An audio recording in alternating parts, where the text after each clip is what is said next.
can stop me. I'm all the way up. अस्सलाम वालेकुम दोस्तों, उम्मीद है आप सब खैरियत से होंगे और एक सेहतमंद, तंदुरुस्त, खुशगवार ज़िंदगी गुजार रहे होंगे। दोस्तों, आपने हाथी और चूंटी की कहानी तो सुन रखी होगी, जिसमें आपस में उनकी लड़ाई होती है और चूंटी जो है हाथी के जिस्म में दाखिल होकर उसको मार देती है। सवाल ये पैदा होता है कि क्या एक छोटी सी चूंटी एक बड़े हाथी को मार सकती है? तो जवाब है यस, बिल्कुल हाँ। हमारी रोज़मर्रा ज़िंदगी में बहुत सारे ऐसे बैक्टीरिया और वायरसेस हैं जो हमारे इर्द गिर्द फैले हुए हैं, क्योंकि हमारी आम आँख से देखे नहीं जा सकते। वो इतने छोटे हैं कि उनको देखने के लिए माइक्रोस्कोप की ज़रूरत पड़ती है, और वही बैक्टीरिया और वायरसेस हमारी बॉडी में दाखिल होकर एक सेहतमंद, तंदुरुस्त इंसान को मौत तक ले जाते हैं। और आज मैं आपको बताऊंगा उस बैक्टीरिया के बारे में भी जो कि हमारी बॉडी पे 2400 घंटे रहता है, लेकिन हमें नुकसान नहीं पहुंचाता, बट सिर्फ एक कट लगने से वो हमारी जान भी ले सकता है।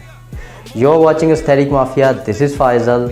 Live healthy, live longer and live stronger. Guys, अगर बात करें बैक्टीरिया की, तो बैक्टीरिया की 3 इकसाम है। Number 1 parasites. पैरासाइट्स वो बैक्टीरिया हैं जो कि मुर्दार से अपनी खुराक लेते हैं।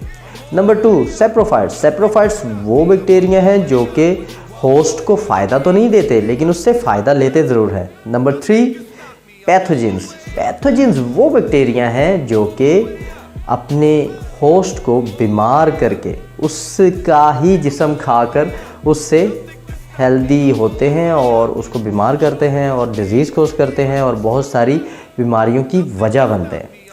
और एक और होते हैं, उनका नाम है कोमेंसल्स। कोमेंसल्स ना ही फ़ायदा देते हैं और ना ही नुकसान देते हैं। वो उस वेले दोस्त की तरह होते हैं जो कि बस सोया पड़ा रहता है।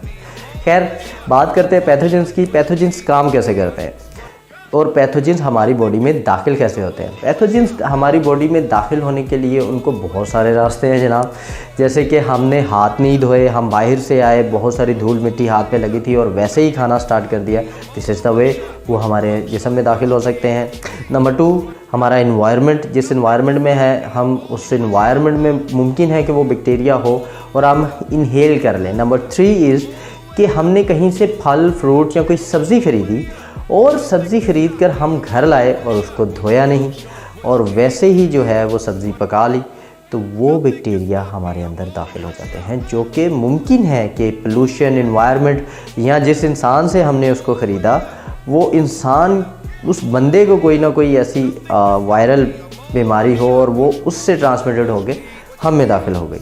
तो बहुत ज़रूरी है कि जब भी बाहर से कोई चीज़ लाएं उसको धोएं, साफ़ करें और फिर उसके बाद खाएं।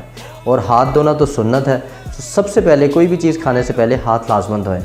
अपने नाखून को बाकायदगी से काटें और जो है अब सफाई निस्फ़ ईमान है, सफाई का ख़ास ख्याल रखें। खैर, पैथोजेंस हमारी बॉडी में दाखिल होते ही सबसे पहले हमारे अंदर कॉलोनी बनाते हैं। कॉलोनी कैसे बनाते हैं उसकी मिसाल मैं सिंपल इस तरह दूंगा कि एक हसन भाई हैं। हसन भाई बहुत सेहतमंद हैं, तंदुरुस्त हैं और बहुत पावरफुल हैं।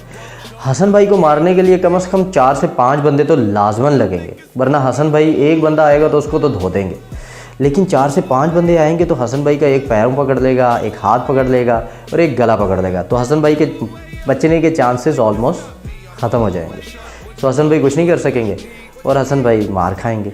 खैर, हसन भाई डोंट माइंड, ये जैसे एक मिसाल है। बाकी वो कॉलोनी बनाएंगे वो मल्टीप्लाई होते हैं। पैथोजेंस कैसे मल्टीप्लाई होते हैं? वो 2 से 4 होते हैं, 4 से 8 होते हैं, 8 से 12 होते हैं, 12 से 24 होते हैं, 24 से 36 होते हैं, and it's go and go on. और फिर वो हमें बीमार कर देते हैं। इस वजह से जैसे ही हम बीमार पड़ते हैं, हमें सबसे पहले जो होता है, भागते हैं हम डॉक्टर की तरफ। डॉक्टर क्या करता है कि वो डायग्नोस करता है कि हम किस लेवल की बीमारी में मुब्तला हैं। अगर हमें फ़ीवर है तो वो हमारे थर्मामीटर से चेक करता है कि हमें फ़ीवर है और फिर उस फीवर के मुताबिक हमें मेडिसिन देता है। अब हम क्या करते हैं, जैसे ही हम मेडिसिन खाते हैं, 2 दिन खाई हमने मेडिसिन और हम ठीक हो गए, जैसे ही हम सेहतमंद होने का एहसास करते हैं, हम मेडिसिन को फेंक देते हैं। उससे होता ये है कि जो कॉलोनी बनाई होती है पैथोजेंस ने, सपोज़ वो 1 लाख की तादाद तक पहुंची और आपका इम्यून सिस्टम कमज़ोर हुआ और आप बीमार हो गए। लेकिन जैसे ही हमने एंटीबायोटिक्स खाई, उससे हुआ ये कि वो जो 1 लाख की कॉलोनी थी वो कम होकर 50,000 हो गई, जिससे कि हमने बेहतर महसूस करना शुरू कर दिया। और हमने जो बाकी की थेरेपी मेडिसिन थी वो मुकम्मल नहीं की और हमने उसको कूड़ेदान में डाल दिया। हर घर में बहुत सारे डॉक्टर्स मौजूद हैं हमारे पाकिस्तान में, जो कि घरेलू टोटके देते रहते हैं, जिसकी वजह से कि बहुत सारी बीमारियां जो हैं पैदा हो रही हैं और होती रहेंगी। खैर, हम उस पर बाद में बात करेंगे। इस तरह होता यह है कि हम बीमार पड़ जाते हैं और दोबारा से डॉक्टर के पास जाना पड़ता है। तो मेरी पहली एडवाइस तो ये है कि डॉक्टर आपको जो भी मेडिसिन दें उसको मुकम्मल खाएं, अपनी थेरेपी कंप्लीट करें। जब आप एसिस्टमेटिक होते हैं, हम इसको कहते हैं एसिस्टमेटिक इन साइंटिफिक वे, कि एसिस्टमेटिक वो बंदा है कि जो कि प्रॉपर कंप्लीट ठीक नहीं हुआ इन वीजी वर्ड्स, और एफेब्राइल वो बंदा है जिसने कि अपनी थेरेपी कंप्लीट की, अब वो पूरी तरह से क्योर हो चुका है, जिसमें कि पैथोजेंस के बढ़ने के चांसेस बिल्कुल ख़त्म हो चुके हैं। अब एंटीबायोटिक्स भी दो किस्म की होती हैं, एक है बैक्टीरियोस्टैटिक और एक है बैक्टीरियोसाइडल। बैक्टीरियोसाइडल जो है वो बैक्टीरियाज को बिल्कुल ख़त्म कर देती हैं, मार देती हैं, और बैक्टीरियोस्टैटिक्स जो हैं वो एंटीबायोटिक्स होती हैं जो कि बैक्टीरिया की ग्रोथ को ब्लॉकेज लगाते हैं। खैर, मैं इस पे एक मुकम्मल वीडियो बनाऊंगा, लेकिन अभी बात करते हैं कि पैथोजेंस क्या हैं। पैथोजेंस बेसिकली हमारी बॉडी में बीमारी पैदा करने वाले पैथोजेंस, बीमारी पैदा करने वाले बैक्टीरिया को पैथोजेंस कहा जाता है। अब इनका हल ये है कि अपने डॉक्टर की दी हुई हदायत के मुताबिक दवाई को इस्तेमाल करें और उस थेरेपी को कंप्लीट करके सेहतमंद हो जाए। और अगर आप उससे बचना चाहते हैं तो मज़ीद बेहतर है कि आप साफ़ सुथरा खाना खाएं, कोई भी चीज़ बाहर से लाएं उसको धो के खाएं, कोई फ्रूट कोई सब्ज़ी लाएं उसको धो के खाएं, अपने बाहर से आए हैं तो हाथ लाजमन धों, अपने दांत लाजमन साफ़ करें रोज़ाना, अपने नाखून लाजमन काटें हाथों के, इट्स वेरी इंपॉर्टेंट।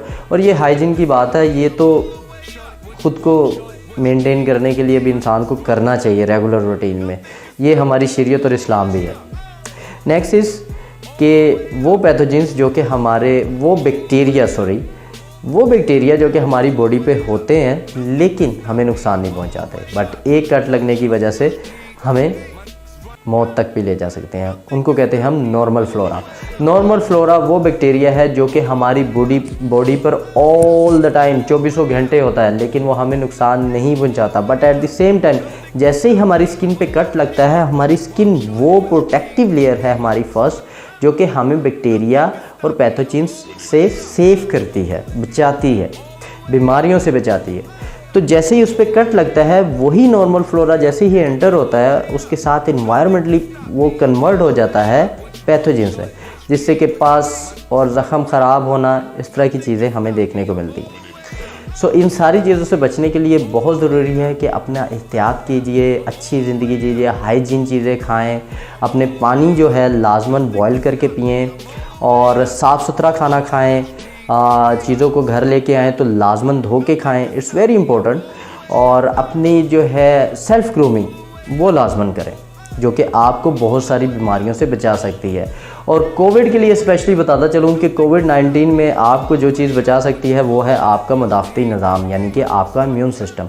अपने इम्यून सिस्टम को स्ट्रॉन्ग करने के लिए रोज़ाना मॉर्निंग में प्रोटीन्स और कर्ब्स लाजमन यूज़ करें, और ओमेगा 3 फैटी एसिड्स लाजमन यूज़ करें, विटामिन्स का इस्तेमाल लाजमन करें, और पानी की इंटेक ज़्यादा से ज़्यादा करें।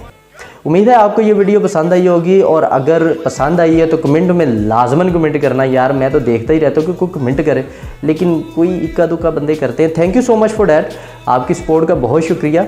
लेकिन मैं आपसे चाहता हूँ कि आप मुझे बताएं कि किस टॉपिक पे बात होनी चाहिए, मैं उस टॉपिक पे भी बात करूँगा, आपको बताऊँगा। इट्स वेरी इंपॉर्टेंट कि अवेयरनेस को फैलाया जाए, बहुत सारे लोग जो नहीं जानते इन चीज़ों के बारे में उनको बताया जाए कि कैसे इन चीज़ों को बेहतर किया जा सकता है। और आज के लिए इतना ही। उम्मीद है आपको वीडियो पसंद आई होगी। सब्सक्राइब करना मत भूलिएगा, click on the bell icon, ताकि हर आने वाली नई से नई सेहतमंद तंदुरुस्त होने वाली वीडियोस आप तक पहुंचती रहें। This is Faizal signing off. Pakistan जिंदाबाद। अल्लाह हाफिज़।